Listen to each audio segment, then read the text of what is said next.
অপকর্মের দায় নিয়ে ফ্যাসিস্টরা পালিয়েছে, তবে আরেক দল চাঁদাবাজিতে মাঠে নেমেছে।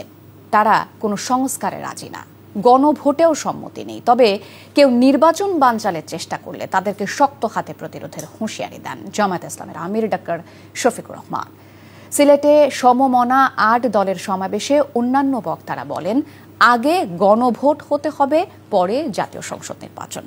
সিলেট থেকে আনিস রহমানের ক্যামেরায় সজল ছত্রীর রিপোর্ট। যতদূর চোখ যায় মানুষ আর মানুষ।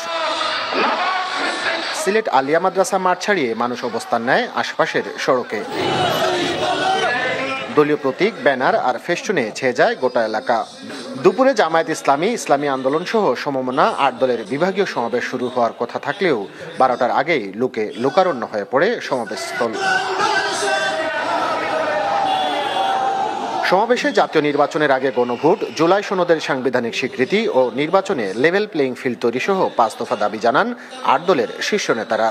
আজকে নির্বাচনের জন্য যারা পাগল হয়ে গেছিল, আজকে যখন তারা দেখেছে আজকে বাংলাদেশের জনগণ ফ্যাসিস্টদের পক্ষে এবং চাঁদাবাজদের পক্ষে নয়, ওদের বিরুদ্ধে অবস্থান করেছে।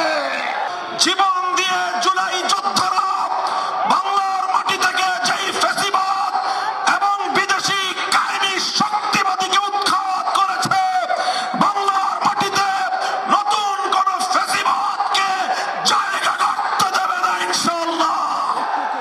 সমাবেশে প্রধান অতিথির বক্তব্যে জামায়াত ইসলামীর আমির কেউ নির্বাচন বানচালের চেষ্টা করলে তাদেরকে শক্ত হাতে প্রতিরোধের হুঁশিয়ারি দেন। তারা কোনো সংস্কারে রাজি না, তারা সনদ বাস্তবায়নে রাজি না, তারা গণভোটেও প্রথমে রাজি ছিল না।